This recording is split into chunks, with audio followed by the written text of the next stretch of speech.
Hello বন্ধুরা, কেমন আছেন সবাই? আশা করি সকলে ভালো আছেন। আমি মহসিন গ্রাফিক্স ডিজাইন বিডি টিউটোরিয়ালের পক্ষ থেকে আপনাদেরকে জানাই স্বাগতম। আজকে আমি দেখাবো কীভাবে অ্যাডোব ইলাস্ট্রেটরের সাহায্যে একটি সোয়াল লাইন আর্ট ডিজাইন করা যায়।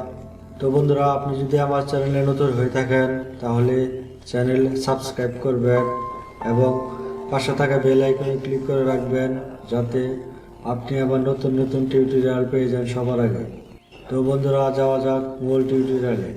ফিল কালার নাম থাকা অবস্থায় টুলবার অপশন থেকে রেক্ট্যাঙ্গেল টুল নেব। শিফট বাটন হোল্ড রেখে একটি রেক্ট্যাঙ্গেল ড্র করব।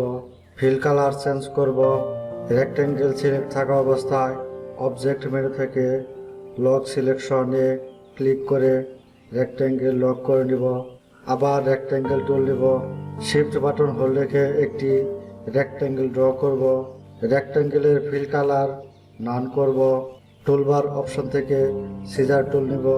সিজার টুলের সাহায্যে রেক্ট্যাঙ্গেল এর 4টি পয়েন্টে সিঙ্গেল ক্লিক করে 4টি লাইন আলাদা করে নিব। সিলেকশন টুলের সাহায্যে লাইন আলাদা আছে কিনা তা চেক করে নিব। সিলেকশন টুলের সাহায্যে 4টি লাইন সিলেক্ট করব। এখন অবজেক্ট মেনু থেকে গ্রুপ করব। অবজেক্টের উপর মাউসের রাইট বাটন ক্লিক করে অবজেক্ট গ্রুপ করা যায়। এখানে দেখা যাচ্ছে অবজেক্ট গ্রুপ করা আছে, তাই আনগ্রুপ দেখা যাচ্ছে। এখন অবজেক্ট সিলেক্ট থাকা অবস্থায় স্ট্রোক প্রোফাইলে গিয়ে উইথ প্রোফাইল 4 সিলেক্ট করব। স্ট্রোক সাইজ 40 পিটি করব। ইফেক্ট মেনু থেকে ডিস্টর্ট অ্যান্ড ট্রান্সফর্ম, এরপর ট্রান্সফর্মে ক্লিক করব। Copies 40, scale horizontal 85, vertical 85 type করব। রোটেট অ্যাঙ্গেল টাইপ করার আগে অপশনে transform object tick mark, transform buttons tick mark এবং স্কেল স্ট্রোক অ্যান্ড ইফেক্টে টিক মার্ক না থাকলে টিক মার্ক দিয়ে দিব। এরপর অ্যাঙ্গেলে ক্লিক করে কিবোর্ড থেকে অ্যারো বাটনের উপরেরটি চেপে টেন করে ওকে করব। অবজেক্টের স্ট্রোক কালার চেঞ্জ করব। উইন্ডো অপশন থেকে গ্রেডিয়েন্ট সিলেক্ট করব। এখানে রেডিয়াল গ্রেডিয়েন্ট সিলেক্ট করব। গ্রেডিয়েন্ট কালার সিলেক্ট করার জন্য গ্রেডিয়েন্ট স্লাইডারের নিচে মাউস ধরলে দেখেন প্লাস অথবা যোগ চিহ্ন দেখা যাচ্ছে। এখন ক্লিক করলে নিউ গ্রেডিয়েন্ট কালার পয়েন্ট পাওয়া যাবে। এভাবে আমরা কয়েকটি পয়েন্ট করে নিব। মাউসের সাহায্যে ধরে ধরে কালার পয়েন্ট সেট করে নিব।